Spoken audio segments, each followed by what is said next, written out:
Shalom, selamat pagi saudara yang terkasih. Senang bisa berjumpa lagi dalam program Spiritual Life untuk bersama-sama kita merenungkan bersama kebenaran firman Tuhan. Saudara, selama bulan Desember hingga tanggal 26 Desember, renungan kita akan membahas ayat-ayat seputar peristiwa Natal. Dan pada hari ini kita akan memulai ayat perenungan kita yang terambil dari Matius 1 ayat 1 sampai dengan ayat 2. Demikian firman Tuhan. Matius 1 ayat 1 sampai 2. Inilah silsilah Tuhan Yesus Kristus, anak Daud, anak Abraham. Abraham memperanak Ishak, Ishak memperanakan Yakub, Yakub memperanakan Yehuda dan saudara-saudaranya. Saudara, Injil Matius dimulai dengan catatan mengenai silsilah Tuhan Yesus. Setelah tadi kita baca, dan hal ini dilakukan oleh Matius bukan tanpa tujuan apapun, tetapi Matius ingin memperlihatkan siapakah Yesus Kristus yang sebenarnya. Setidaknya kita akan melihat ada dua tujuan yang dapat kita lihat di balik penulisan silsilah dalam dua ayat yang telah kita baca pada pagi hari ini. Yang pertama, kedatangan Mesias sudah dinubuatkan. Di dalam silsilah ini ada dua nama besar dalam sejarah bangsa Yahudi yang disebutkan di awal, yaitu Abraham dan Daud. Kita tahu semua bahwa Abraham adalah bapa bangsa Yahudi yang melalui dia semua orang di bumi akan mendapatkan berkat. Dan yang kedua yaitu Daud. Daud adalah Raja Israel yang sangat terkenal dan disegani. Dan penjelasan ini memperjelas bahwa Mesias yang dijanjikan itu haruslah lahir dari keturunan Daud dan keturunan Abraham, serta lahir dari seorang anak darah. Dalam perjanjian lama, kita lihat Abraham dan Daud merupakan wali utama atas janji yang berkaitan dengan sang Mesias ini. Dan Allah telah berjanji kepada Abraham bahwa Kristus akan lahir dari keturunannya.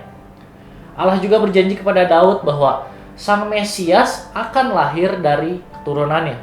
Oleh sebab itu, Matius ingin menunjukkan bahwa nubuat tersebut telah digenapi melalui kelahiran Yesus Kristus.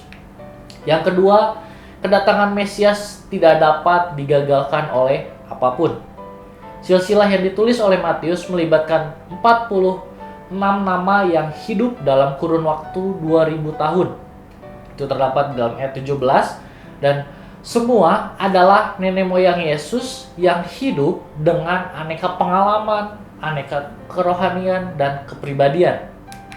Di antaranya ada yang menjadi pahlawan iman seperti Abraham, Ishak, Rut, dan Daud.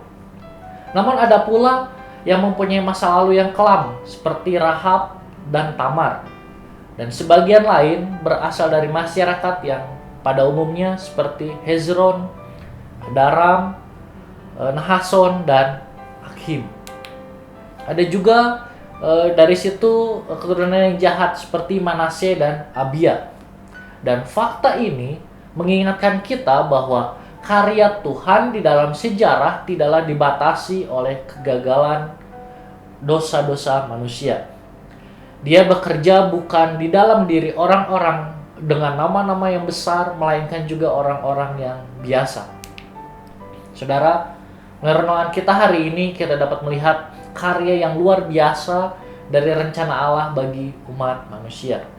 Karena kasih-Nya yang sangat besar, maka dari semula Allah telah merencanakan karya penyelamatan bagi kita. Ia bahkan memakai berbagai macam orang untuk menghadirkan anaknya ke dalam dunia ini. Oleh karena itu, tidak ada alasan bagi kita untuk menyia-nyiakan karunia Allah ini. Mari kita siapkan diri kita untuk dipakai sebagai alat kemuliaan-Nya. Mari kita akan bersatu dalam doa.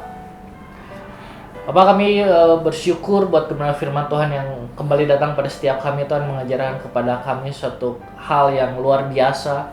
Mengajarkan kepada kami untuk menghargai setiap karunia yang sudah Tuhan berikan ke dalam setiap kehidupan kami.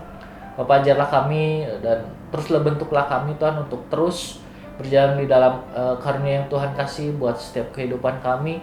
Dan kami juga mau menyerahkan setiap aktivitas kami hari ini Apapun yang kami lakukan, kami percaya Tuhan turut campur di dalamnya. Terima kasih Tuhan Yesus, hanya di dalam nama-Mu kami sudah berdoa dan mengucap syukur. Haleluya. Amin.